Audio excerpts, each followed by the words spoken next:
como siempre. ¿Me confirman, ¿Me confirman si todo se visualiza correctamente? Sí, doctor, se visualiza. A ver, correcto, Marlene, muchas gracias. Bien, en este contexto, entonces, quiero partir de una premisa importante. Lo que se pueda desarrollar en la noche de hoy, de hecho, seguramente van a dejar muchos vacíos, van a haber temas que no se van a poder abordar, porque la temática planteada, de hecho, es un tema bastante amplio, que da para cursos, y de hecho, involucran cursos vinculados a la consecuencia jurídica del delito. Hay libros bastante sesudos, no solamente en el ámbito nacional, de quienes han estudiado esta temática, como el doctor Víctor Prado Saldarriaga, uno de los que más se ha dedicado a este tema. También lo han hecho Gustavo Pozo, están los aportes de Ciro Cancho Espinal, entre otros tantos autores. El doctor Celín Mendoza también sacó una publicación sobre dosimetría penal. Después tenemos a nivel internacional, sin lugar a dudas, eh, un gran avance sobre esta temática que lo ha efectuado el doctor, que en paz descanse, Luis Gracia Martín, que también sacó un libro sobre consecuencias jurídicas del delito. Y la abundante bibliografía, sin lugar a dudas, da cuenta de que en realidad esta temática puede ser bastante amplia, es decir, puede ser eh, paradójico tratar de desarrollar en 2 horas lo que en puridad puede ser un extenso curso, de un semestre universitario, por lo menos.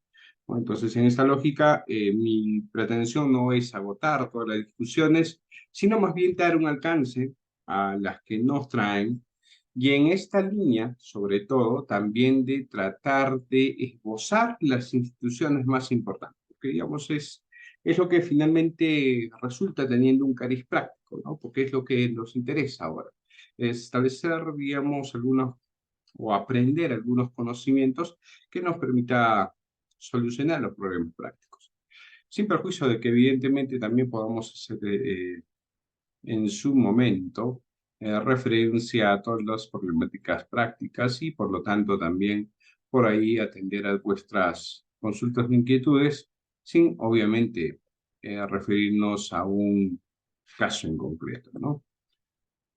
Bien, vamos entonces a desarrollar bajo esta lógica, digamos, quizás la pena más importante de toda la clasificación de las penas. Eh, como la pena privativa de libertad y sobre todo la determinación judicial de la pena, que es algo que es importante y que es discutible en todo proceso. De ahí vamos a hacer referencia al contexto de las alternativas a la pena privativa de libertad, porque finalmente también es otro contexto cuando nos corresponde como operadores jurisdiccionales verificar cuándo podemos librar a una persona del mal, porque finalmente si uno quiere entender la pena, lo pueden hacer también desde la perspectiva, como ya muchos lo han señalado, entre ellos también el doctor Zaffaroni. La pena no es otra cosa que una reacción violenta del Estado, es decir, frente a la violencia que representa el delito, también hay una conducta violenta por parte del Estado, que en este caso viene a ser precisamente la pena, ¿no? Entonces, en esa lógica, la misma idea se establece en el contexto de la comisión del delito. El delito es un mal, es decir, el ocasionamiento de un daño hacia las personas, y la pena viene a ser otro mal que se produce al infractor, al agente, al autor, que comete un delito para precisamente, entre otras, reivindicar a la víctima, entre otras, establecer una retribución, es decir, una concepción antigua de justicia, donde un mal se aplica contra un mal sin perjuicio de considerar leyes de talión, entre otras. También involucra la ejemplificación y por lo tanto el mensaje general, es decir, que esto puede involucrar mensajes positivos o negativos, dependiendo de cuáles sean los fines preventivos generales que se pretenden establecer en un Estado. Y finalmente, el hecho de que evitemos la reincidencia a través de la reeducación de los agentes en la comisión digamos, en el marco de la ejecución de una pena. ¿Ya? Vamos a hacer referencia entonces a esas medidas alternativas para efectos de evitar precisamente el mal que acarrea el tema de la pena, ¿no? Y por lo tanto verificar cuándo existiría alguna posibilidad de resocialización en libertad. Después de esto haremos alguna referencia a lo que primigeniamente en el Código Penal de 1991 se establece como las consecuencias accesorias y que en la actualidad ya digamos esto va a ser extendido porque de todas maneras viene a ser un poco de lo mismo o en todo caso una cuestión mucho más refinada sobre esto que es el tema de de responsabilidad administrativa de las personas jurídicas, uno se llama sobre responsabilidad penal de personas jurídicas y por ahí algún esbozo final sobre el tema de reparación civil. ¿Ya? Reitero, en todo caso, ustedes van a poder participar a medida que se vaya efectuando la exposición. Vamos haciendo las preguntas porque suele faltar tiempo para desarrollar toda la temática que nos va a tocar desarrollar esa noche. Vamos por la primera pena. Y hasta digamos, en este contexto, uno tiene que partir de la concepción de que el Código Penal de 1991 se encargó de establecer un sistema dual o un sistema de doble vía. ¿Por qué? Porque, claro, la lógica dicta que no todos los que cometen son plenamente conscientes de la ejecución de su delito, es decir, lo hacen eh, digamos, pese a tener aquiescencia de la norma, es decir, pese a ser capaces, pese a ser mayores de edad y pese a tener posibilidad de ser motivados por la norma, cometen igual el delito en virtud al libre albedrío del cual son merecedores, como todo ser humano, y en esa lógica precisamente son sujetos responsables, culpables y finalmente responsables. No todos son así porque precisamente existen personas que puedan estar en una situación de normalidad psíquica, ¿no? Que puedan estar enajenados, que puedan sufrir alguna dolencia y en ese sentido estas personas, como no pueden verse motivados por las normas, es decir, no actúan culpablemente, no es parte de su libre albedrío decidir si cometen o no delito, en estos casos ya no corresponde la imposición de una pena. La imposición de una pena, como hemos señalado, surge bajo los parámetros a los que hemos hecho referencia: vindicativo, retributivo, preventivo, etcétera, general o especial, pero finalmente esos son los propósitos de la pena. En el caso de la medida de seguridad, nunca se ha establecido, digamos, estos propósitos. Es decir, que en algún momento pudo haberse equiparado el tema de la pena y la medida de seguridad, sobre todo en aquellas épocas lombrosianas, donde la pena no era vista como un sistema resocializador, sino más bien como un tratamiento médico, donde los delincuentes no eran concebidos como personas que contrarían conscientemente las normas, sino que se entiende que debían tener alguna afección psicofísica y por lo tanto necesitaban ser no sé si medicados, pero por lo menos rehabilitados para efectos de reinsertarse en la sociedad, con lo cual además vinieron muchos abusos en el contexto de la ejecución de la pena. Bueno, digamos, eso ya se olvidó. Entonces se separó el tema de la ejecución de la pena, con sus propios fines, y el tema de las medidas de seguridad. En el ámbito de las medidas de seguridad no nos vamos a digamos, detener porque básicamente son dos: el tema del internamiento y el tema de tratamiento ambulatorio. El internamiento, que digamos es una especie de equiparación con la pena, solo que el propósito es cuando precisamente al sujeto no se le puede someter a esta rehabilitación o, digamos, tratamiento en el ámbito ambulatorio, porque precisamente representa un riesgo, un peligro para la sociedad. En cambio, el tratamiento ambulatorio es todo lo contrario. Es decir, esta persona, si bien al cometer un delito, ha sido consciente, el tratamiento, es decir, eh, la posibilidad de que pueda cometer otro delito, no involucra de ninguna manera el hecho de asegurarlo entre cuatro paredes, sino que esta persona puede, digamos, ser objeto de una medicación suficiente, de un acompañamiento suficiente, de tal manera que puede encontrarse aún en libertad y en este contexto cumplir con estas medidas de aseguramiento ambulatorias. Entonces, no hay mayor secreto, no hay mayor cuestión, únicamente ahí ya va a depender de la evaluación médica, psiquiátrica finalmente, pero médica, para efectos de determinar cuándo puede imponerse o no una, en este caso, una medida de aseguramiento por internamiento o en su defecto una medida de tratamiento ambulatorio. Bien, en cambio, en el ámbito de la pena sucede todo lo contrario. Aquí hay que seguir patrones vinculados finalmente al aspecto constitucional y al aspecto convencional. No basta imponer la pena por imponer, es decir, estos contextos vindicativos de retribución, donde la pena únicamente significa el establecimiento de márgenes de justicia, ya han sido dejados de lado. Aquí lo relevante y lo importante es la concepción que nos trae digamos, los instrumentos internacionales, básicamente la Carta Magna de nuestro país. ¿Ya? Vamos desarrollando sobre este aspecto. Precisamente, cuando uno verifica el sistema peruano, yo no sé si por aquí, como en algunos otros eventos, a veces se conectan amigos del extranjero, pero finalmente lo que quiero establecer es que en el sistema peruano tenemos de alguna u otra manera establecido un sistema preventivo para efectos de la aplicación de la pena. No quiere decir que se hayan dejado todavía teorías absolutas o retributivas de la pena, es decir, esto de alcanzar justicia a través de la imposición de la pena. De hecho, tenemos todavía alguna posibilidad de concepción de este sistema. Entonces, uno tendría que asumir que el sistema de nuestro ordenamiento jurídico es un sistema en realidad de carácter integral, si quieren pueden llamarlo sistema mixto, pero que en toda lógica lo que hace es recoger factores preventivos y también factores retributivos.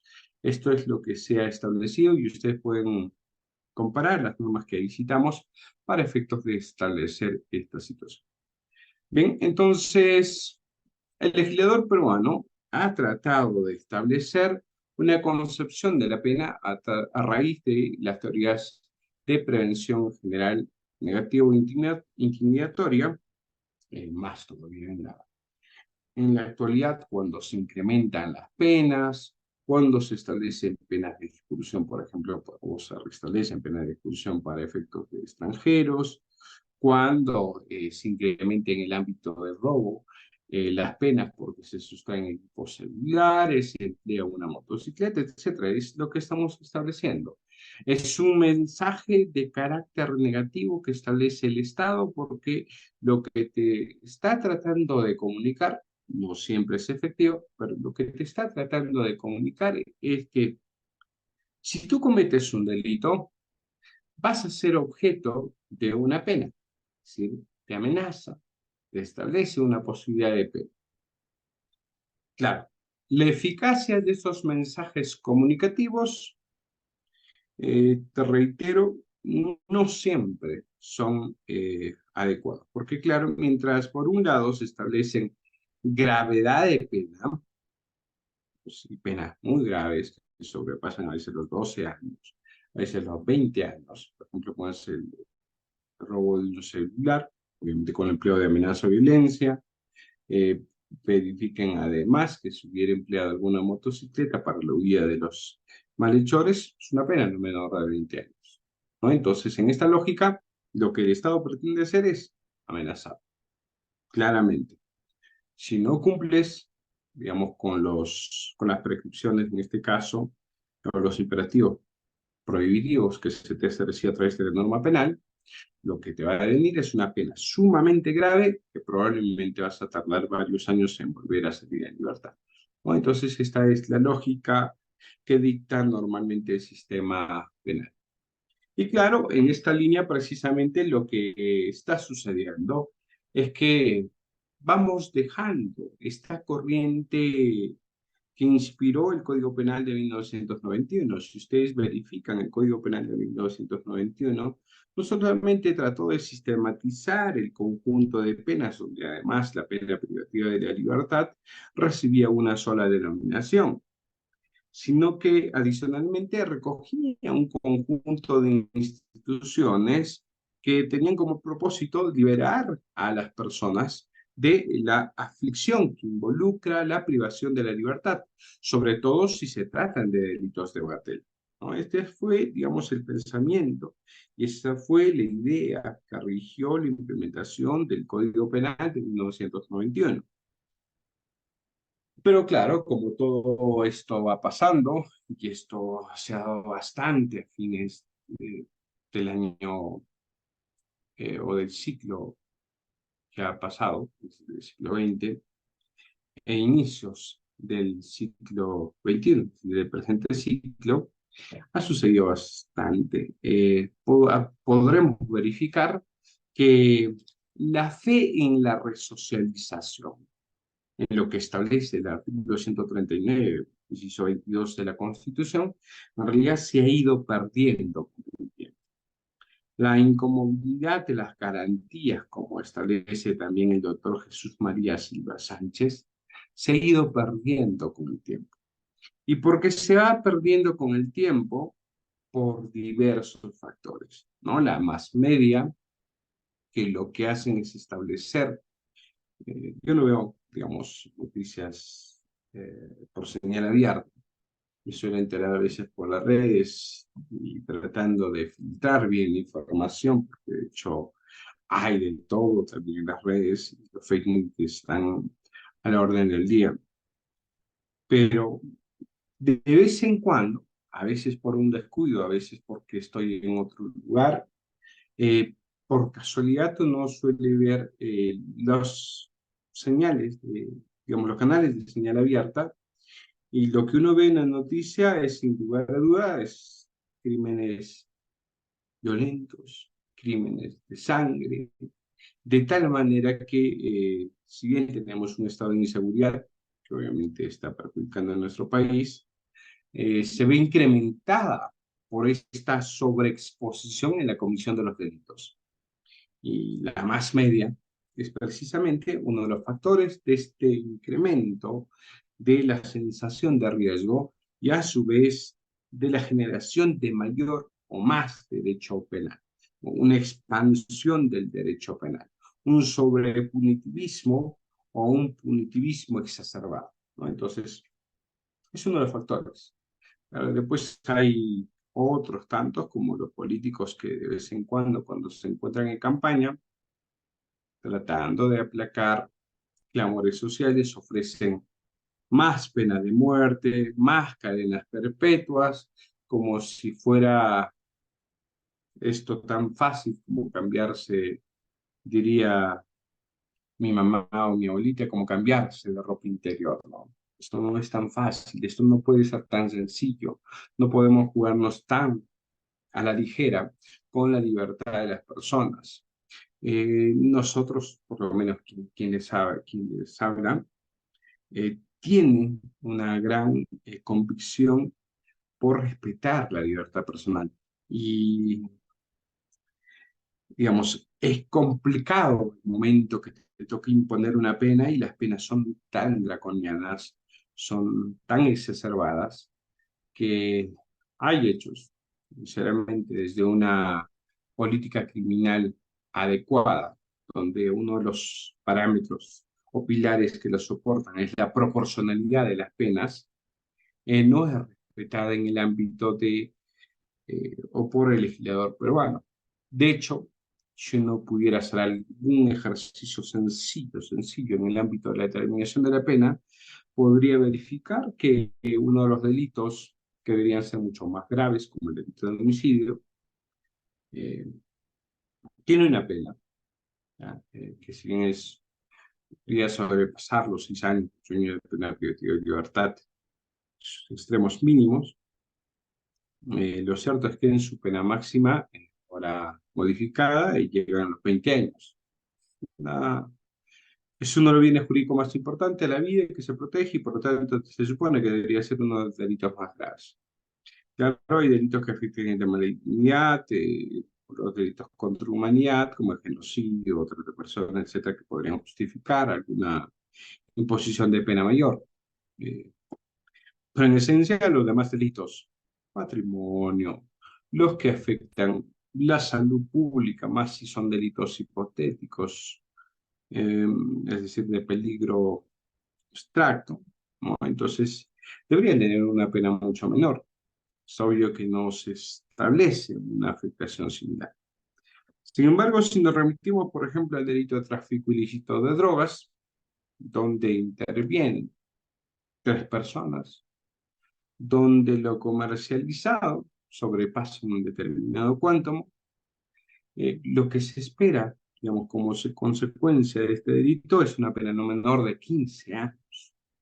De 15 años, sino mayor de 25 años. Entonces, ¿ustedes consideran, pregunto yo, si esto es respetuoso de ese principio de proporcionalidad de las penas, que dentro de algunos factores que conllevan a determinar la pena precisamente está eh, eh, bien jurídico protegido, es decir, este carácter y sobre todo la dimensión crítica del bien jurídico protegido, este que permite distinguir o establecer la importancia o relevancia del bien jurídico, o siquiera desde la perspectiva de la configuración de los delitos, les consideran que un delito de lesión debe ser sancionado con menos pena que un delito de peligro.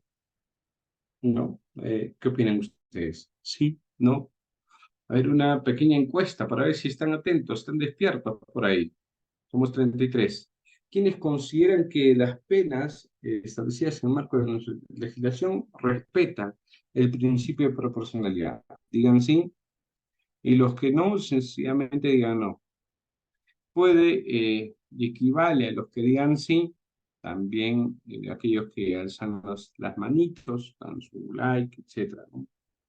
Vamos, sí, no, doctores, espero sus participaciones. ¿Nadie? Todos son tímidos. Walter Leoncio, Freddy, Álvaro, William, Milagros. Muy bien. Milagro dice que sí hay un respeto por el principio de proporcionalidad. ¿Es así?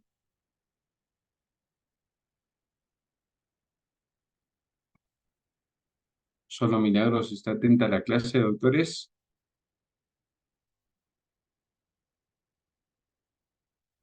Ujú. Vamos. Para comentarles lo que evidentemente es algo lógico, ¿no? Es algo que seguramente no los invita seguro a participar porque ya del legislador deben estar cansados, es decir, de estos despropósitos que se establecen en el marco de la legislación deben estar por ahí agotados. Y claro, si esa es la lógica, precisamente uno debería entender que las penas en el marco de nuestra legislación son desproporcionales y no respetan para nada la consideración de que exista lesión o peligro hacia un bien jurídico protegido. No se respeta para nada el hecho de que en el marco del establecimiento de una pena, siquiera de carácter abstracto, se considere el valor o la relevancia del bien jurídico protegido, ¿no? Entonces, aun cuando no hayan bienes jurídicos protegidos más importantes unos que otros, creo que hay una cariz fundamental en determinados aspectos. Pero bueno, superando este tema de lo que se prevé en el ámbito de legislación, lo que sí se tiene que considerar es que hay un fin preventivo general en el marco del artículo primero del título preliminar, es decir, aquel mensaje comunicativo que establece el derecho penal hacia toda la sociedad de que sus normas son imperativas y por lo tanto prohibitivas a efectos del lesionar de bienes jurídicos protegidos. O si quieren, desde una perspectiva mucho más funcionalista, normativista, el hecho de la confirmación de la vigencia de la norma quebrantada por el delito o el delincuente, ¿no? Pero así como se establece mensajes comunicativos, también hay teoría de la prevención especial, sobre todo vinculado a la teoría de prevención especial positiva, es decir, el que tiene como propósito establecer la resocialización de esta persona para que pueda reinsertarse en sociedad. Funciona adecuadamente, es decir, cuando uno ve, por ejemplo, un beneficio de esa libertad y viene el Consejo Técnico Penitenciario y dice, bueno, en este caso, el señor estuvo internado unos cuantos años. Después de seguir un conjunto de programas de tratamiento, hemos podido determinar que él puede ser objeto de una medida mucho menos restrictiva en torno a su libertad, ¿no? Entonces, si esta es la lógica, digamos, lo que corresponde bajo este aspecto es que se pueda ser merecedor de un contexto de un beneficio, o sea, en libertad, liberación condicional, etc. ¿Para qué? Para que continúe con su resocialización en libertad. Vamos, pero esto no funciona así. De hecho, ustedes si verifican el funcionamiento de las cárceles, de pronto ya habrán sido testigos, o por lo menos han atestiguado, que desde ahí se establecen amenazas, desde ahí se establecen coacciones a efectos de seguir delinquiendo, incluso dentro de las cárceles. De hecho, se han denominado las cárceles como escuelas públicas del delito, es decir, porque persona que va, que pueda no tener mucha preparación de comisión de los delitos, saliendo de la cárcel, resultan ser unos expertos en estos casos. Obviamente no debería pasar. Entonces, los fines preventivos especiales, en este caso, estaría fracasando. Pero reitero, esto es parte de un fenómeno mucho más general, ¿no? Entre los cuales ya se encarga de establecer la expansión del derecho penal. Y por último, el artículo 8 del título preliminar se encarga de establecer la teoría absoluta o la teoría retributiva de la pena, la que involucra que la imposición de una sanción precisamente viene a constituirse como una medida justa para efectos de dar un tratamiento con equidad hacia la víctima del delito, para efectos de establecer, en su caso, que lo que se está alcanzando finalmente es una cuestión de justicia, ¿no? Entonces, esa es la lógica que se establece en este marco. Vamos a hablar con conceptos operativos de los siguientes, ¿ya? No voy a tenerme a leer esto, pero vamos ya a ingresar al detalle. A ver, déjenme ver un segundo, ¿cómo vamos? Ya, vamos avanzando. Lo que hay que entender, digamos, en el tema de la pena, no es tan importante, digamos, desde fines prácticos, me refiero, desde fines prácticos, porque, digamos, desde fines teóricos está claro que la pena constituye el elemento sustancial incluso del curso de derecho penal, porque si se llama derecho penal es porque precisamente la pena juega un papel trascendental, ¿no? Entonces, digamos, ese no es el tema de la discusión. Me voy a la discusión de la práctica, es decir, de lo que uno puede esperar cuando se habla de pena. Y de pena no se habla de modo abstracto, sino la pena se habla de manera, digamos, o vinculado a la determinación judicial o a su individualización, como se establece otro concepto, que involucra la determinación judicial de la pena, es decir, este contexto de establecer la pena concreta, la pena específica a un caso que he puesto en nuestro conocimiento. Bueno, en principio es un procedimiento técnico y valorativo que desarrolla el órgano jurisdiccional en el ámbito de sus competencias, también lo podría hacer el fiscal y eventualmente el abogado defensor. ¿Para qué? Para efectos de la concreción cualitativa, cuantitativa y a veces incluso ejecutiva de la sanción penal que corresponde aplicar a un autor o partícipe respecto de su hecho punible. Eso es lo que se establece en torno a la concepción. Ahora la lógica es verificar qué es lo que hacemos en realidad con la imposición de una pena. Básicamente lo que hacemos es establecer la consecuencia de su configuración en un determinado contexto, ¿no? La individualización judicial o la determinación de la pena sigue esta lógica modus ponens, ¿no? Donde, digamos, se tiene que verificar a partir de la realidad la existencia de un determinado hecho que se trasluzca en las normas de carácter penal, efectos de imposición de esta medida. Bien, en esa línea, digamos desde la perspectiva lógica, podría bastar, sin embargo, no es así cuando, de acuerdo al mandato de la Constitución 139, inciso 5 de la Constitución, se establezca la necesidad de fundamentar la sentencia, fundamentar el contexto de imposición de una determinada pena.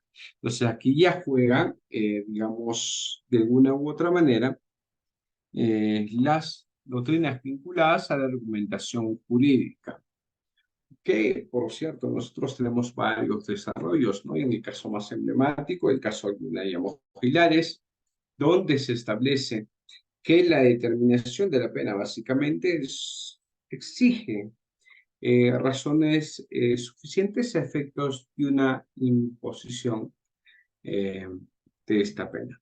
Razones suficientes vinculadas en principio a una justificación interna, es decir, una existencia o establecimiento de una cuestión lógica, coherente en el marco de la determinación de esa pena.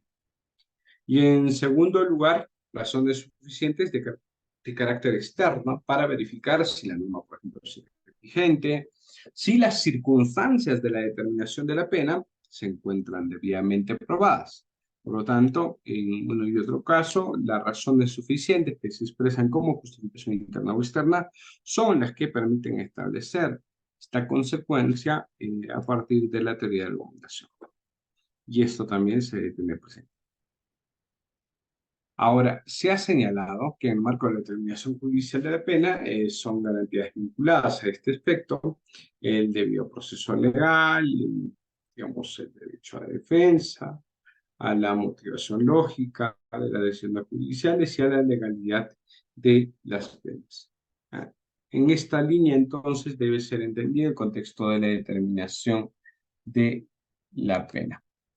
Pero como ya había señalado en la conceptualización, en el marco que hemos establecido al inicio, no basta con establecer, digamos, la concepción de la individualización de la pena.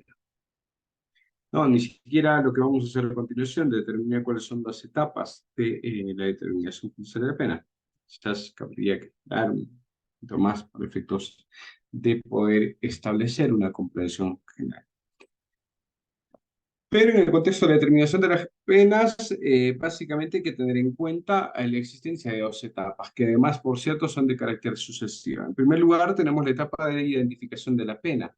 La pena, sobre todo básica, esta que obedece al principio de legalidad, y que de alguna u otra manera lo que hace es, en el caso en concreto, verificar cuál es la pena que ha establecido el legislador en un caso en concreto. ¿Cuáles? ¿Cuáles son las circunstancias que acompañan la configuración de este hecho delictivo? Ustedes podrían verificar, podrían dar sus razones, pero la lógica no dicta en que podamos fundamentar, en que podamos dar razones, sino básicamente en constatar en el marco de la norma jurídica cuáles son esas penas que ha establecido el legislador. Y cuando hablamos de legislador nos referimos en esencia al legislador positivo, pero no únicamente a este, sino también nos referimos al legislador negativo, es decir, aquel que se encarga de establecer nuevos márgenes a la determinación de la pena. Por ejemplo, podríamos hacer referencia al Tribunal Constitucional. Por ejemplo, podríamos hacer referencia a la Corte Suprema cuando establece que determinados delitos pueden tener ciertos márgenes. Entonces, estos contextos son básicamente las dos etapas que conllevan a, pues, como si esta es la primera etapa que conlleva la imposición de la pena. Verificar la elección de la pena en virtud de lo que ha previsto el legislador. En principio positivo, pero también puede considerarse los márgenes del legislador negativo. ¿Y cuál es un ejemplo de esta elección de pena en virtud del legislador negativo? ¿Ustedes recuerdan el caso Buscaglia, el que motivó la existencia del Acuerdo Plenario 1-2016? ¿Sí? ¿No? La señora que estaba en estado de ebriedad y que de pronto en el aeropuerto le tiró digamos, una cachetada al policía y que el policía la tuvo que detener y tocar y poner ahí que era violencia contra la autoridad y que después fueron a un proceso inmediato, fue una terminación anticipada, pero finalmente fue una salida alternativa, donde el abogado tampoco se quiso comprar más pleito y le dijo, ¿sabes qué? Estás con todas a él. Por lo tanto, lo que tienes que hacer que es acogerte una terminación, acogerte una conclusión. Que era el tema de la terminación anticipada. Entonces, en ese contexto, la mujer asesorada por este abogado dijo, bueno, pues ni modo, ¿no? Me acogeré a la terminación anticipada. Y verificaremos que la pena, como ahí se establece, es una pena no menor de 6 años. Esa es la que corresponde, la que me debería imponer. Se coge, acuerda y se establece la pena en esos casos. Pero claro, después de la discusión y que salió todo en televisión y cuando uno recién se pone a pensar de estas cosas, dice, ¿cómo es posible que se haya cogido? ¿Y cómo es posible que por una cachetada pues la persona esté internada? No, esto no puede ser. Es más, porque incluso la persona puede resistirse a su propia detención y tuvo que salir de acuerdo plenario 2016 para establecer que hay determinados contextos cuando no involucre ninguna lesión hacia el efectivo policial. Esto si bien podría constituirse a la conducta violenta o de resistencia, debería tener una pena menor. Si se construye una, digamos, identificación de pena con lesiones leves, otra con lesiones graves, otra. Entonces, ¿qué es lo que ha hecho? El legislador, en este caso, el ya no el legislador positivo, es decir, el Congreso, porque el Congreso no sería traído una pena draconiana, sino el legislador negativo, en este caso visualizado en la Corte Suprema, nos ha señalado nuevos parámetros para encontrar el camino hacia la proporcionalidad de la pena, ¿no? Entonces, eso es lo que en principio debemos hacer en esta primera etapa. La segunda etapa involucra individualizar la pena justa, la pena concreta que va a conllevar cada caso. ¿Cómo lo individualizamos? Bueno, hay que establecer, hay que verificar cuáles son las circunstancias que concurren en caso en concreto. Son circunstancias de carácter genérica, son circunstancias de carácter específica, es decir, cuando están establecidas en la norma de carácter especial, o no, digamos, son genéricas porque están establecidas en la parte general del Código Penal. Entonces, a partir de ahí vamos a verificar si corresponde establecer la pena dentro de los tercios, como dice el artículo 45A, tercio inferior, intermedio o superior, o si en esos casos hay que además irnos más allá del tercio superior o más abajo del tercio inferior, ¿no? Esto es la segunda etapa, la verificación de las circunstancias del caso en concreto.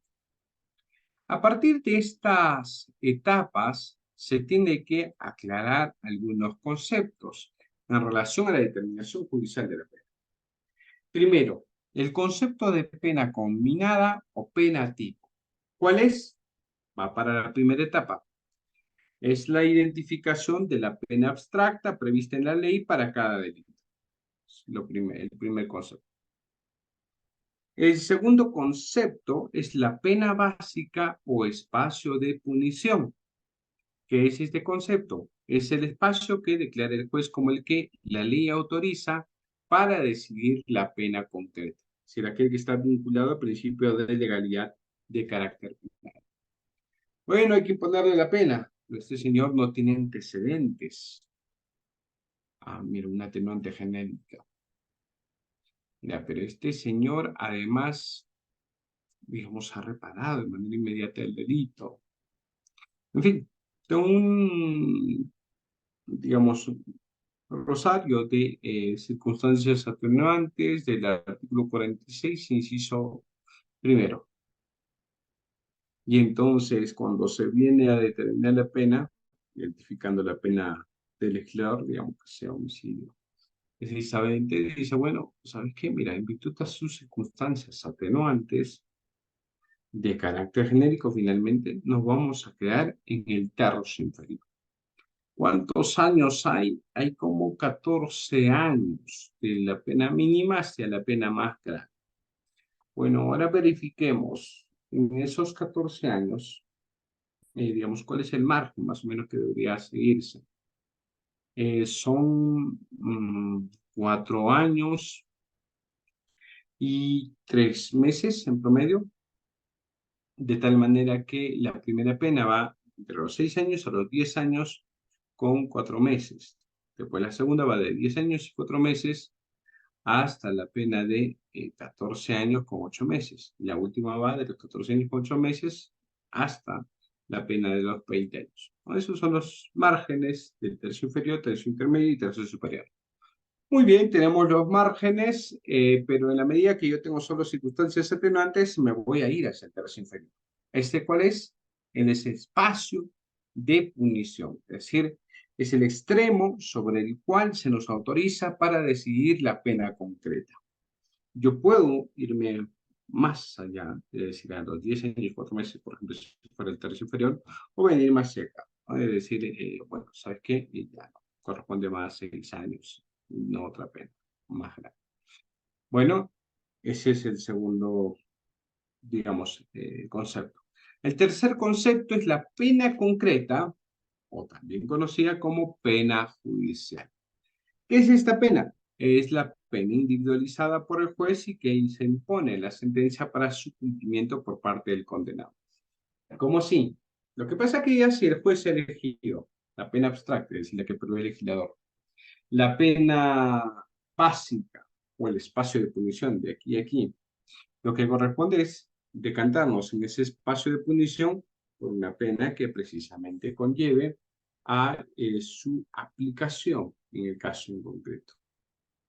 Y esa pena que se va a aplicar, que se va a finalmente establecer de manera concreta, es la pena judicial o la pena concreta. Ya ahí la pena no va a ir jugando en un trance, sino básicamente será bueno. ¿Cómo van? ¿Qué les parece si en el caso, en antecedentes, ninguna circunstancia agravante, y sabemos que es el tercio inferior, nos decantamos por los 6 años? O sea, el mínimo, pongámosle 6 años. Bueno, entonces, digamos, ese es el contexto de que precisamente se establezca la pena concreta, la pena judicial, donde ya se define cuál es finalmente el margen de pena que se va a establecer en un caso en concreto. Bien, ahora verifiquemos cuáles son las circunstancias atenuantes y agravantes. En principio son las que están reguladas en la parte general del Código Penal. Y en segundo lugar son aquellas que son aplicadas para determinar o individualizar la pena de cualquier delito. Entonces, en este caso, la individualización de la pena, lo único que tiene que hacer es respetar los límites que se establecen para efectos de su punición. Entonces, ese es el margen de esa individualización. Pero bueno, veamos las atenuantes, digamos, pueden ser de menor antijudicial, menor culpabilidad o menor punibilidad, dependiendo cuál sea el extremo, ¿no? Están vinculados. Por ejemplo, un atenuante de menor antijudicial. ¿Qué quiere decir una menor antijudicial? menor daño hacia el bien jurídico protegido. Antijudicial de corte material. ¿Cuándo existe un menor daño al bien jurídico protegido respecto a un mismo delito? Por ejemplo, pongámosle homicidio, que es que hay determinadas vidas que valen más o menos que otras. No, esa no puede ser. A ver, doctores, ¿cuál sería la menor antijudicial? Les comento. ¿Qué pasa si una persona ve de pronto con Perico Los Palotes, que es este nombre famoso que se utiliza en mis ejemplos, eh, colega, empresario, parte de su sociedad comercial, venía desfalcando a la empresa que habían fundado ambos? Y que, por cierto, en este caso, lo llevó a la quiebra, lo llevó a vender su casa, lo llevó a sacar a sus hijos del centro educativo, etcétera, ¿no? Entonces, Juan Perico Los Palotes dice, no puedo ser, puede ser que mi socio se acaba de comprar un carro, se acaba de comprar una casa, se acaba de comprar un yate. ¿Qué está pasando? Bueno, contrata un contador, contrata un adivino, da cuenta que finalmente su colega, su socio, su parte en el negocio, lo está defraudando. Angustiado por todos los momentos que va y decide disparar contra el socio.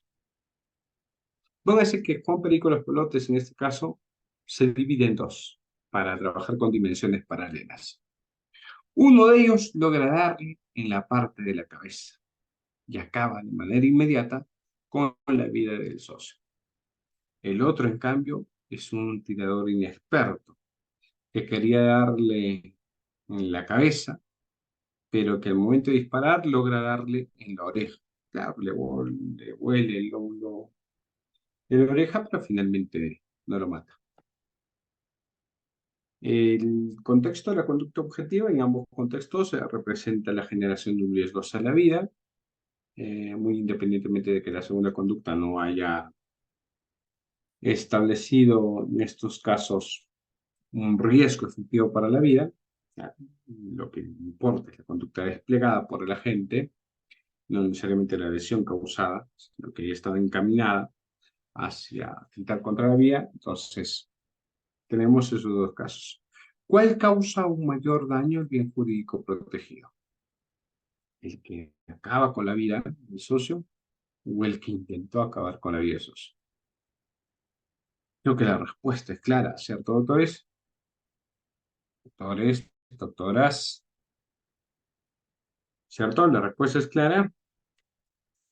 Vamos, por favor, intervengan. Claro, la respuesta es clara. A ver, Walter, ¿qué dices? ¿Por qué sí, Walter? ¿Por qué es claro? ¿Quién causa un mayor daño al bien jurídico protegido vida en este caso? ¿Quién mata al socio o quien intenta matar al socio? Sin lugar a dudas, quien mata al socio, no hay más vueltas que darle. Se supone que acabar, dar contra la vida, definitivamente es una mayor afección, es una mayor afectación a ese bien jurídico protegido. Se elimina el bien jurídico protegido en estos casos. Entonces, precisamente, el hecho de que exista la tentativa conlleva a entender que hay un atenuante por una menor antijudicial. Lo mismo va a pasar respecto a la menor culpabilidad y menor punibilidad que conlleva determinar la pena hacia el extremo inicial o mínimo o debajo de la pena que ha sido prevista por legisladores y la pena abstracta o en su defecto de la pena que se establece, es decir, de la pena que ha sido de ese espacio punitivo, ¿no?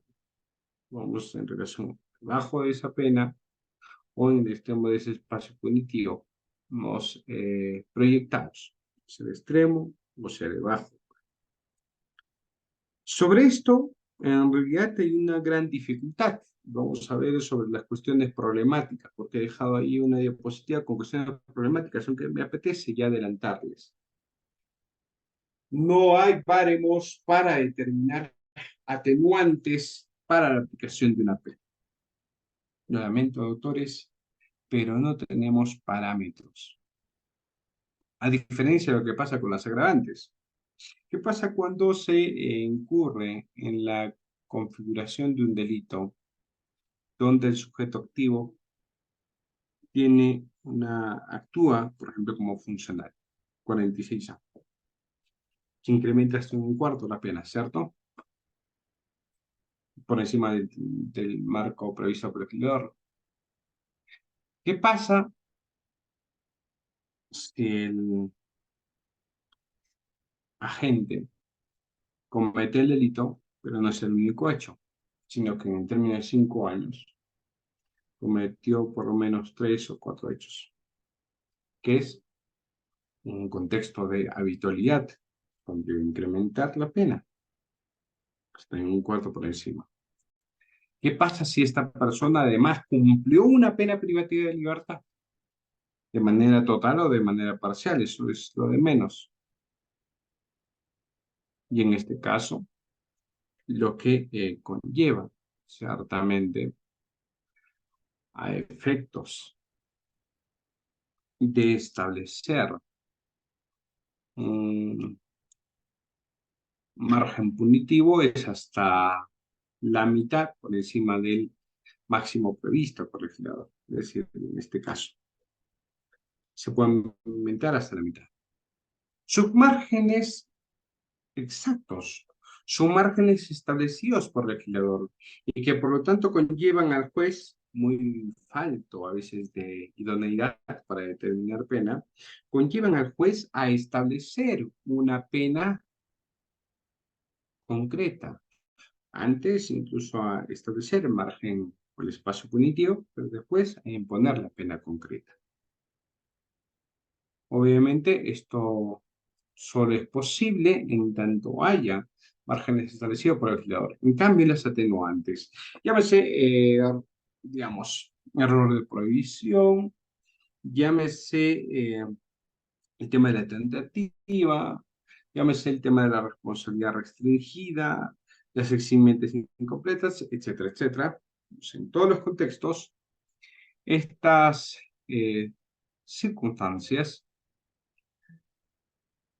que deberían ser atenuantes, privilegiadas, pueden venir en algún contexto, el doctor Prado, sobre causa de disminución de la pena, en realidad no tiene márgenes establecidos y tenemos ahí un gran problema.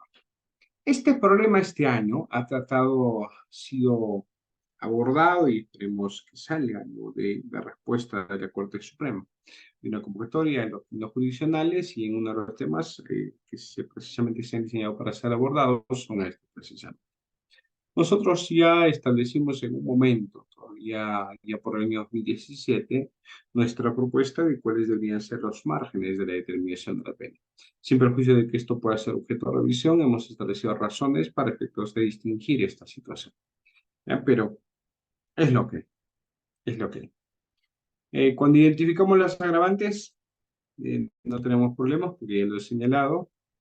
El asunto a veces va por la concurrencia de circunstancias, tanto agravantes como de atenuantes, pero no solamente de los de carácter genérica, es decir, aquellos que permiten establecer los tercios para efectos de imposición de la pena.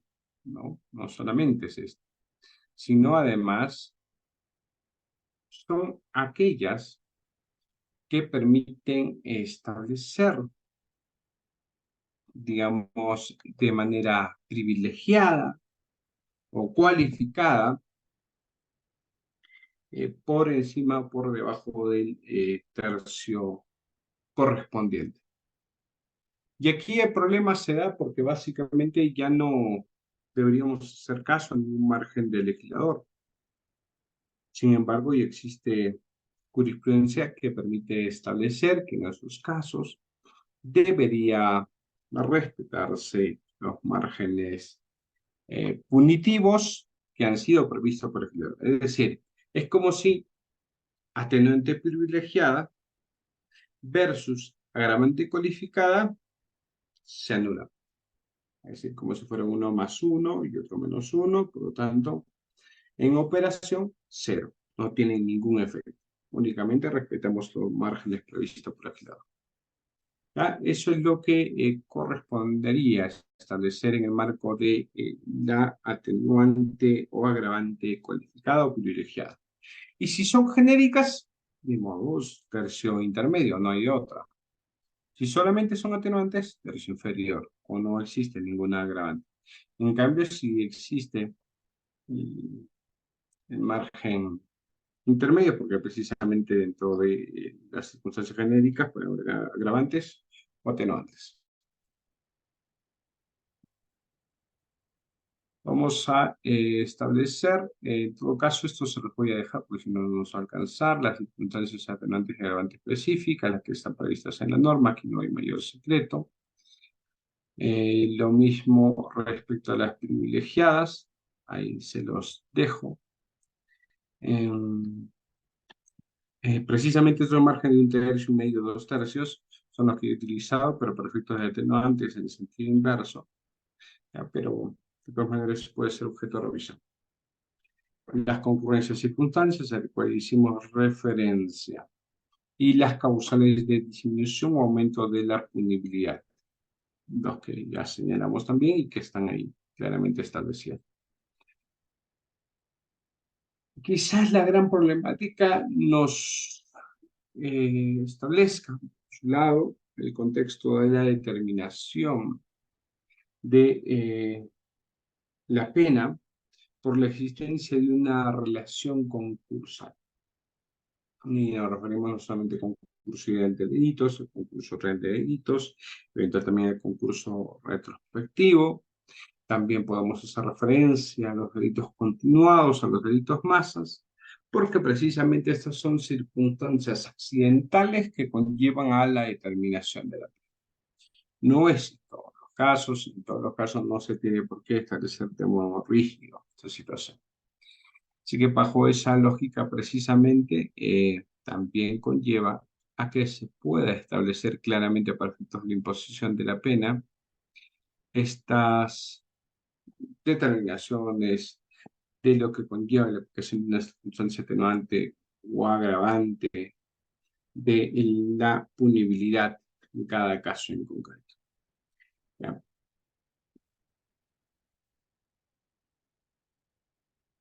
Ya no es una situación que conlleve establecer penas concretas, es decir, penas únicamente para un solo hecho delictivo, sino que de modo conjunto, es decir, considerando todos los hechos delictivos o todas las conductas que han sido explicadas en el caso, se lleguen a establecer en una pena final, ¿no? Es decir, porque es pena final, porque finalmente es una pena acumulada, etc. Porque eso es lo último que prevé nuestra legislación.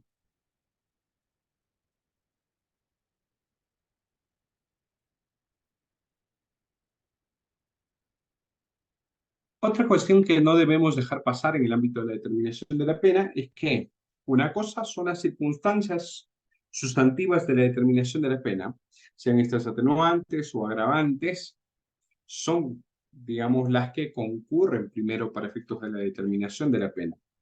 Y solo cuando hayamos determinado la pena concreta en virtud de las circunstancias de naturaleza sustantiva, vamos a las reglas de bonificación procesal o de reducción de la pena.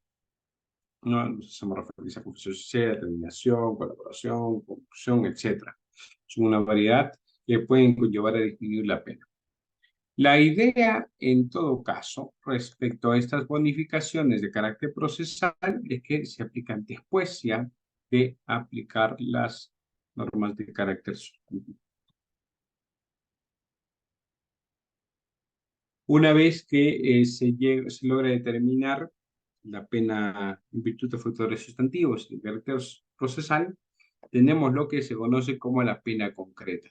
Y si concurre más de un delito, en su caso, será la pena concreta de carácter parcial. ¿Porque es importante? Porque precisamente sí en el contexto de la determinación de la pena global, en algunas otras circunstancias, precisamente permiten identificar claramente cuál es el contexto de la pena que corresponde a ese nivel. Bien, el tema de los problemas detectados, ya hicimos referencia en relación a las circunstancias atenuantes privilegiadas, otra cuestión que trata además de ser superada por el anteproyecto de Código Penal de 2008 a 2010. Otra respecto a la operatividad de determinación de la pena que ya hemos señalado. Y por último, el tema de conexión con otros esquemas de determinación especial de la pena.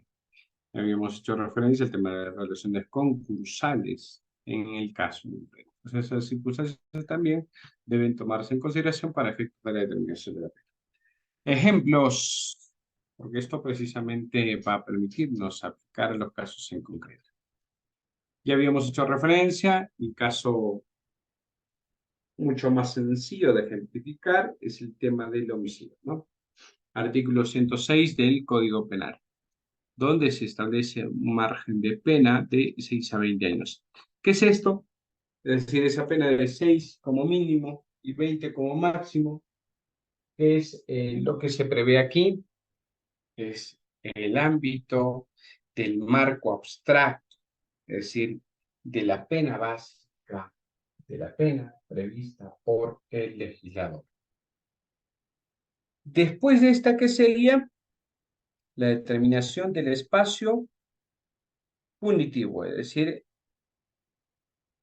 el contexto de la pena que conlleva establecer la identificación de cuál es el margen entre los 6 años y los 20 años. Identificamos el espacio de punición. El espacio de punición abarca 14 años, un total de 168 meses. Y ahí construimos los 3 tramos, es decir, los tercios que involucran esos espacios de punición. Cada uno equivale a 56 meses o, como habíamos señalado en su momento, 4 años y 8 meses. En esa línea, el primer espacio de punición va de 6 años a 10 años y 8 meses. Y después el siguiente espacio de punición va de 10 años y 8 meses hasta 15 años con 4 meses. Y después el último espacio de punición de 15 años y 4 meses hasta los 20 años. Esos son los espacios punitivos que se establecen en el segundo paso. Después de identificar los espacios punitivos que conllevan a establecer la pena, vamos a verificar, en virtud a la concurrencia, además de una multiplicidad de circunstancias atenuantes o agravantes de naturaleza genérica o cualificada, la pena concreta que se impondrá en estos casos. Es decir, finalmente, ¿cuál es la pena que le toca? ¿Cuál es la pena que se individualiza? Esa es la pena concreta y ese es el último margen que conlleva a establecer la imposición, la determinación judicial de la pena. Por eso es que se le llama también, o se le denomina, pena judicial a la individualización de la pena. Bien, este es, digamos, el esquema que conlleva digamos, a la imposición de esa pena. Desde el marco abstracto que hemos identificado, es decir, los 14 años, identificamos los trámites, digamos, el espacio punitivo, identificamos el tema de los tercios, inferior, intermedio y superior, con cada uno con su espacio punitivo, y a partir de ahí verificamos cuáles son las penas concretas en el cual se va a conllevar la imposición en un caso en concreto. Bien, esa es determinación judicial de la pena. Pero ya habíamos señalado, no todo puede ser pena, no todo puede ser maldad, no todo puede ser violencia estatal. Hay que recurrir a otras medidas alternativas, más si existen delitos menos graves, si hay posibilidad de establecer nuevas soluciones, nuevas formas de resocialización de las personas. Y de que estamos hablando de las medidas alternativas en el marco del mismo Código Penal. Las consecuencias jurídicas del delito que conllevan con la aplicación de este la clasificación de las penas, el artículo 29 en adelante del Código Penal, se encarga a su vez también de establecer algunas medidas alternativas del artículo 52 en adelante del mismo Código Sustantivo. ¿Esto qué quiere decir? Atender que en principio las penas privativas de la libertad no han sido exitosas, es decir, no han cumplido con su objetivo, no han cumplido con resocializar para nada. Entonces, dado que han fracasado, tenemos un doble fracaso. Por un lado, verificamos que la gente realmente no alcanza justicia, no hay, y no se aparece ese criterio de merecimiento de pena, ni tampoco cumplen con los fines preventivos especiales. No hay ninguna resocialización efectiva en los establecimientos penitenciarios. Por lo tanto, hay un fracaso de los fines de la pena. De otro lado, la imposición de una pena conlleva siempre una fuerte estigmatización que limita o condiciona la reinserción social y laboral. Vamos, cualquier puesto de trabajo, o por lo menos su mayoría, más si son de instituciones públicas, que establecen antecedentes judiciales negativos, antecedentes penales negativos. ¿Para qué? Para conseguir trabajo, ¿cierto? ¿Por qué? Porque si tienes antecedentes judiciales positivos, es decir, que has estado purgando una determinada pena, has estado recluido, lo que te están haciendo es estigmatizar. No requerimos tus servicios, requerimos que te encuentres alejado de la sociedad, ¿no? ¿Por qué? Porque puedes precisamente producir nuevamente un daño. Ese es el tema de la estigmatización que se establece en el marco de la imposición de una pena privativa de libertad. Entonces, en esas condiciones, fracasando la pena o los fines de la pena, estigmatizando a los agentes o a los autores que cometen el delito, lo que ha surgido, lo que surge siempre del Código Penal de 1921, es la urgencia de buscar otras medidas que también involucren sanción, pero que puedan ser aplicadas de modo alternativo a los delincuentes. Sobre todo si estos representan una mínima peligrosidad hacia la sociedad o que el resultado de sus hechos en buena cuenta conllevan una situación de menor gravedad. No representa mayor peligro para la sociedad. A esta situación que involucra la existencia de un presupuesto de carácter objetivo, delito de poca monta, ¿no? En estos casos, o existencia de un riesgo mínimo, por la afectación mínima de bienes jurídicos, concurre entonces el presupuesto subjetivo, es decir, que esta persona, que obviamente tiene una mínima peligrosidad, además tenga un pronóstico favorable, es decir, que pueda reinsertarse encontrándose en libertad hacia la sociedad. Tengan en cuenta, doctores, que este factor de naturaleza subjetiva es el que casi siempre va a estar presente en el ámbito de las medidas alternativas, pero también es el más complicado de fundamentar. ¿Ya? Es complicado. Dependerá de cada caso en concreto, ciertamente, pero es complicado. Vamos. Veamos una de las medidas alternativas que prevé el Código Penal, la suspensión de la pena. Vamos a verificar si se cumple o no con estos requisitos, ¿no? Criterio objetivo. ¿Qué te dice el artículo 57 del Código Penal?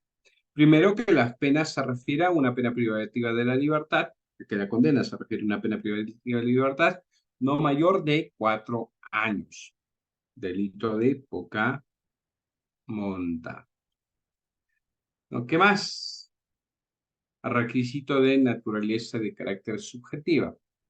Que la naturaleza del delito la modalidad de derecho punible, el comportamiento procesal y la personalidad del agente permitan inferir al juez que aquel no volverá a cometer un nuevo delito. Es decir, que existe un pronóstico favorable sobre la conducta futura del condenado. Ahora, obviamente, como esta es una situación de análisis caso por caso, la autoridad judicial, para efectos de establecer ese pronóstico favorable, requiere de una debida motivación. Tercer requisito que se establece, como que esto ya ha sido también objeto de sentencia del Tribunal Constitucional y que ha sido bastante cuestionado, porque pues, establecería un derecho penal de autor, pero que finalmente lo tenemos ya regulado, es que la gente no tenga la condición de reincidente o habitual. El plazo de suspensión es de 1 a 3 años y también existen supuestos en los cuales se prohíbe aplicar la suspensión de la ejecución de la pena. ¿Justificado o no? Me parece que no necesariamente, pero es lo que existe en la legislación positiva. ¿Cuál es el segundo o la segunda medida alternativa? Así como existe la suspensión, existe también la reserva del fallo condenatorio. Es decir, no establecemos una condena en este caso. Ya no establecemos cuál es la pena y por lo tanto no hay que suspender esa pena, sino simplemente no establecemos ese fallo condenatorio y por lo tanto no establecemos de manera consecuencia de la pena que se vaya a cumplir en el caso. Y como obviamente no hay pena, no hay que cumplir ninguna pena, sino únicamente reglas de conductas vinculados a respetar la inexistencia de ese fallo. Requisitos de carácter objetivo.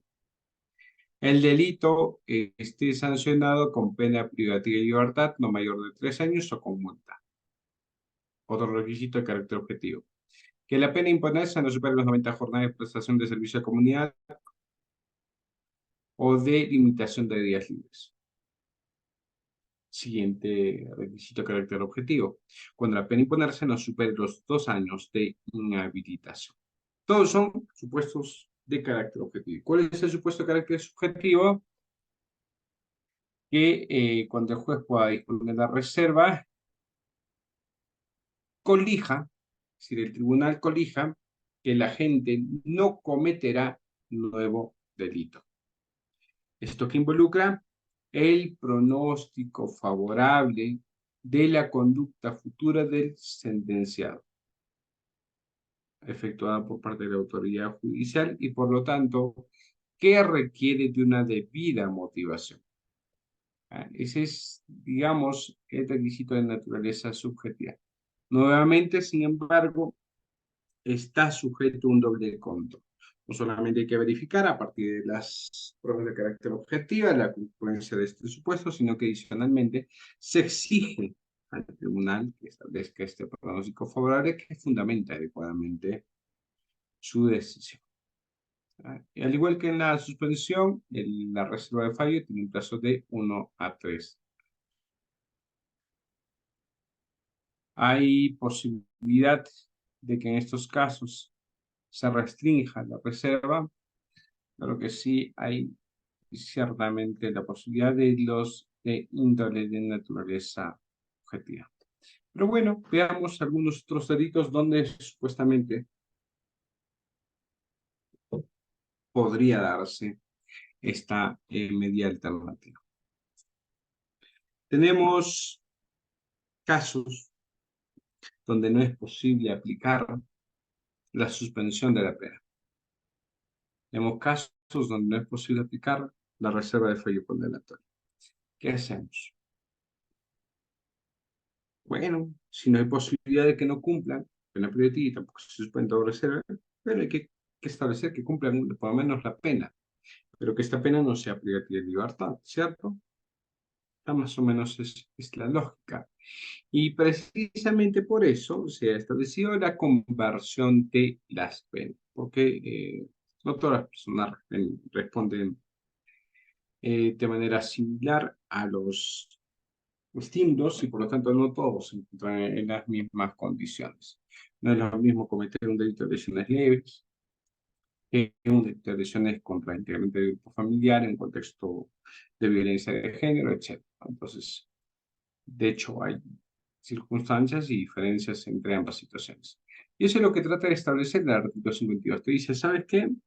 No lo has podido suspender, no lo has podido reservar, no te preocupes, aquí te ayudamos.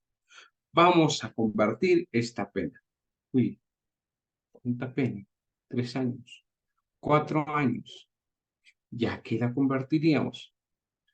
Te podemos convertir a pena de 10 multa, si es que la pena privativa no es mayor de 2 años. Ahora podríamos convertir a jornadas de prestación de servicio a la comunidad o limitación de días libres.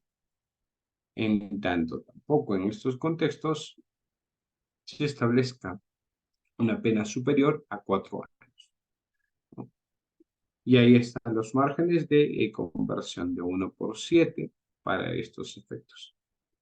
También se señala que se podrá convertir a pena no menor de 4 ni mayor de 10 años por expulsión inmediata del país. Esto que ciertamente ha sido modificado de manera reciente por el legislador. Esta es también otra medida alternativa en estos casos. Y finalmente se señala una prohibición que no se va a poder convertir a pena privativa de expulsión a los sentenciados por delitos tipificados ahí, conforme se señala. Trata de personas, explotación, eh, robo, tráfico, etc. La verdad, yo ya tengo una exposición sobre esta temática, digamos, modificatoria del legislador. Los invito a seguirle, en todo caso, en las redes sociales y van a poder verificar cuál es mi parecer sobre esta temática. Si no, lo conversamos al final también. ¿Ya? Esas son las medidas alternativas. Para terminar, en el ámbito de las consecuencias jurídicas del delito, voy a referirme al tema de responsabilidad penal de las personas jurídicas y una referencia muy somera al tema de la reparación civil. En el ámbito de la responsabilidad de las personas jurídicas, ustedes saben muy bien que hay una regla en el artículo 27 del Código Penal, en concordancia con el artículo 102 y 104 del Código Penal, se ha encargado de recoger a nivel del Código Penal de 1921 el principio societas requerendo potest, que significa que las personas jurídicas no pueden cometer delitos.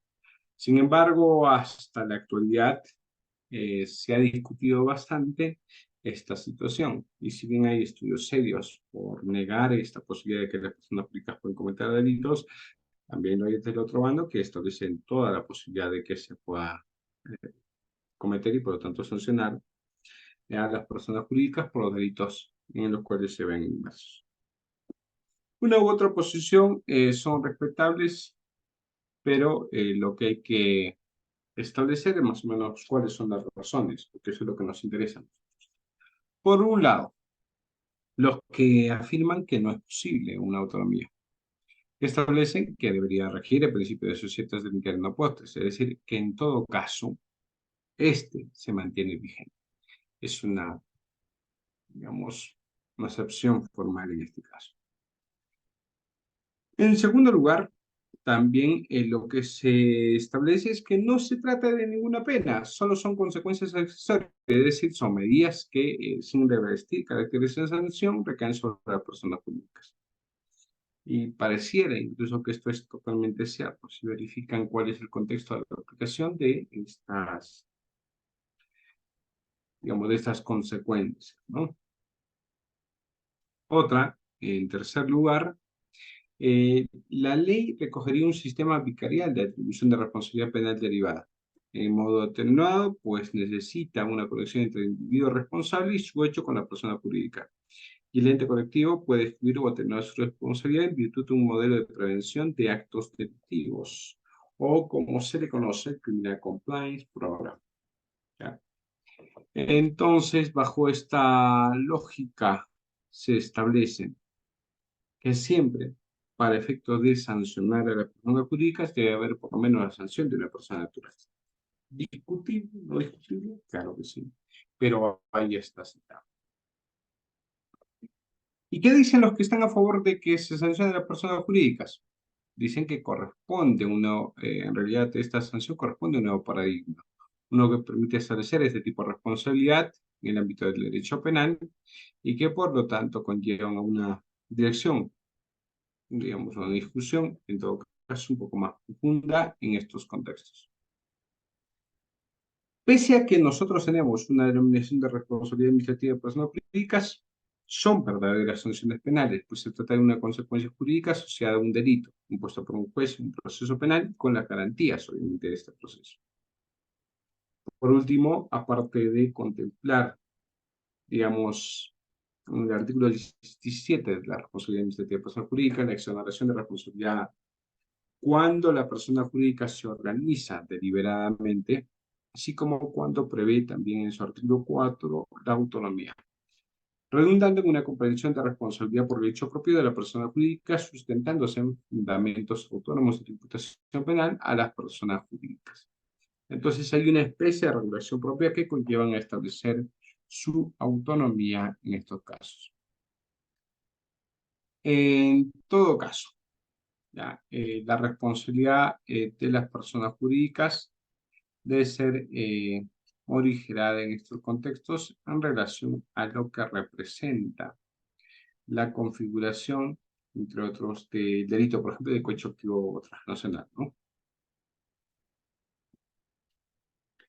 Eh, a ver, acá en estos casos lo que se establece es una responsabilidad a título individual en los actos de soborno.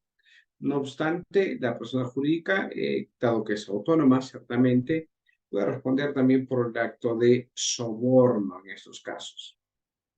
¿Y por qué hacemos referencia a esto? Porque seguramente ustedes han escuchado hablar del Club de la Construcción.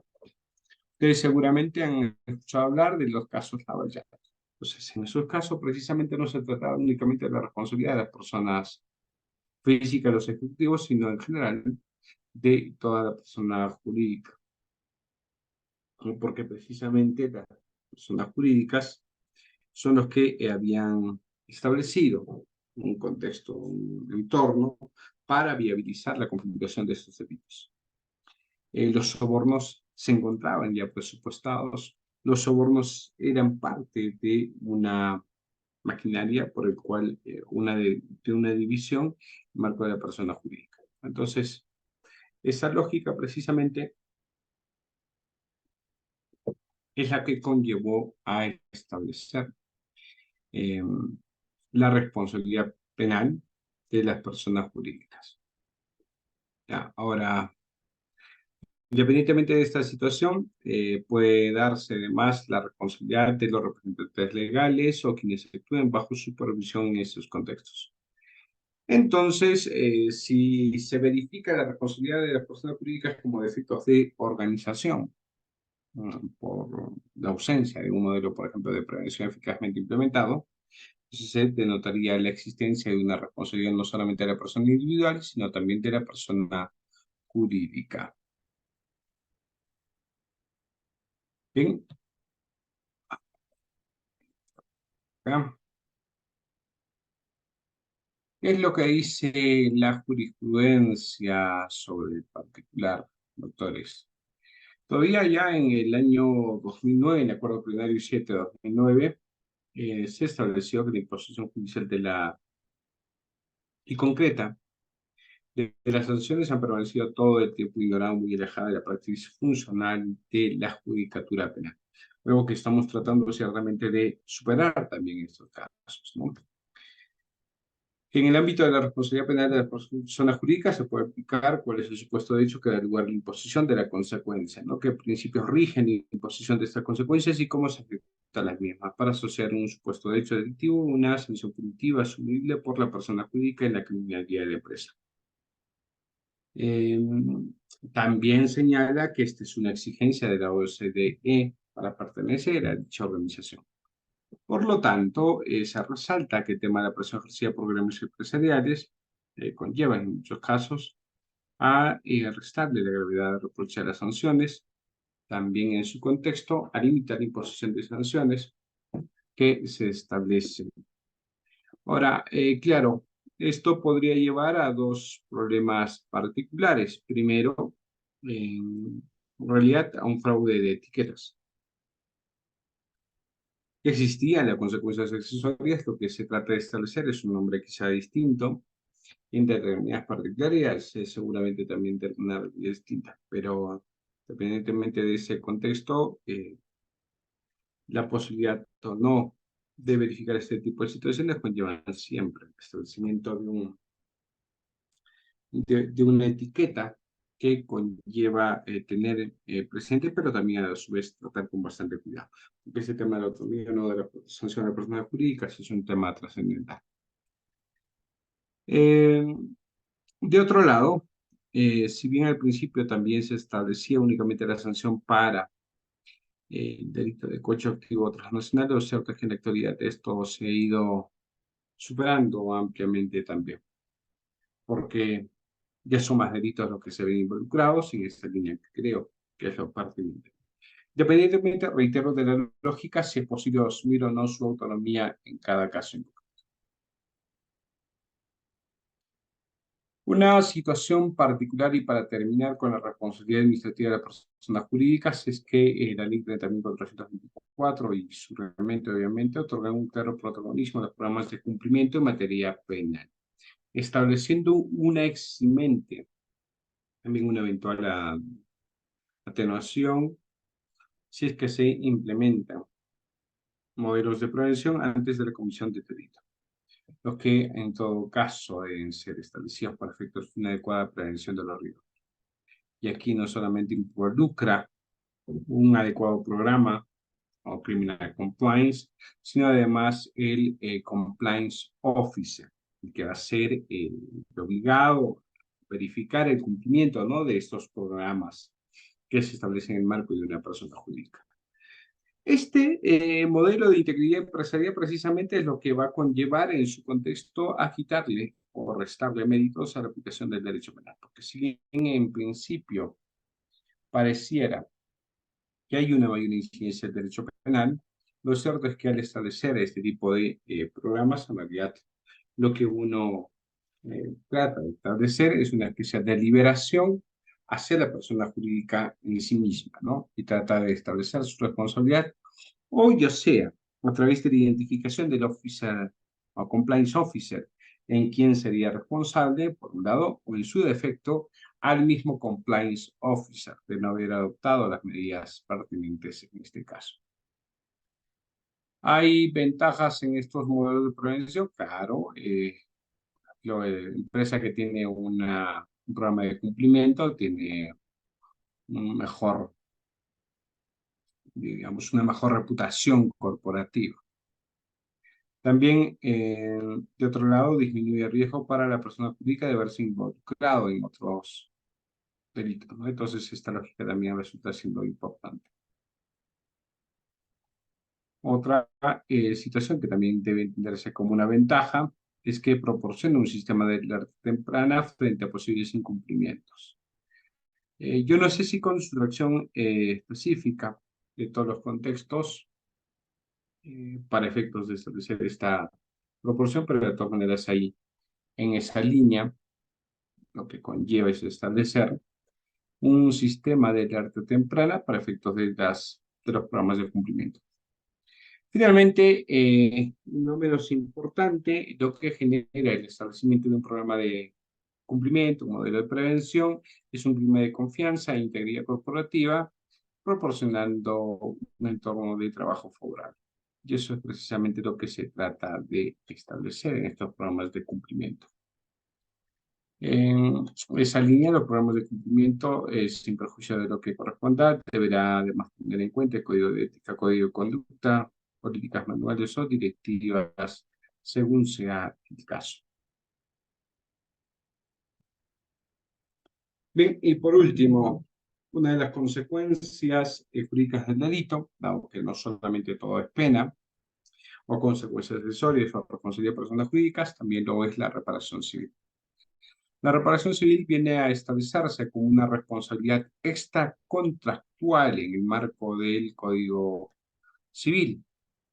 Y cuando se habla del marco de una responsabilidad extracontractual, tenemos varias normas, porque, digamos, artículos 92 y 93 del Código Penal son a su vez remisidas con la ley de la materia, que en este caso es el derecho civil, para establecer algunas regulaciones en torno a esta determinación de la reparación civil. Por un lado, el artículo 1969 señala en el ámbito de esta responsabilidad contractual que aquel que por dolo o culpa causa un daño está obligado a indemnizar. El descargo de la falta de dolo o culpa corresponde al autor de ese hecho. Segundo, en el ámbito del artículo 1970 se señala que aquel que mediante un bien riesgoso, peligroso, por ejercicio de una actividad riesgosa o peligrosa causa un daño a otro, está obligado a reparar. Ya, entonces, tenemos otra regulación adicional. Y por último, en 1972, que en los casos del artículo 1970, es decir, donde hay la posibilidad de indemnización por dar o tener un bien riesgoso peligroso, que en estos ámbitos, independientemente de que existan, por ejemplo, los perrijos, la existencia de un perro Rottweiler, precisamente sale a la calle, sin las medidas de seguridad, empieza a morder a todos los hijos de los vecinos, empieza a morder a otros animales, etcétera.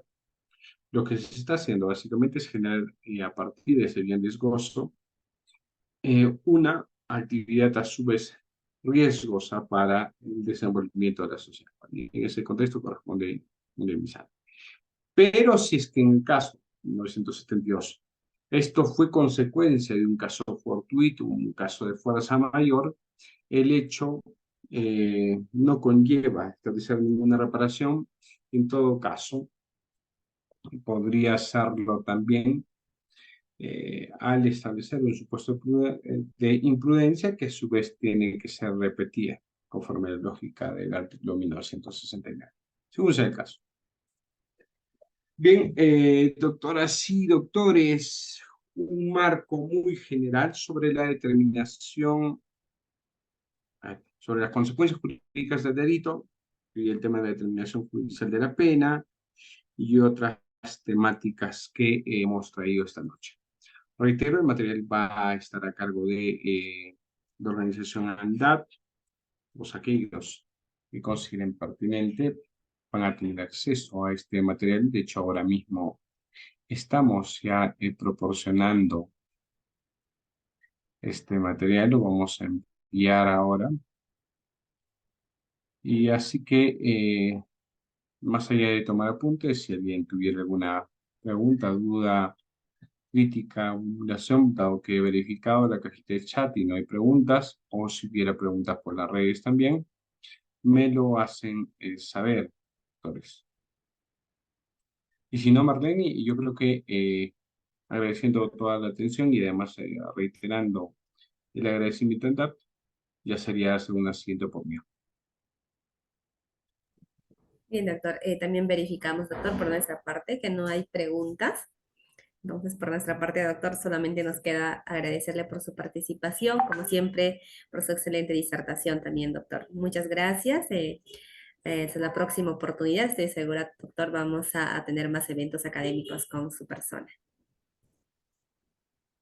Claro que sí. Bien.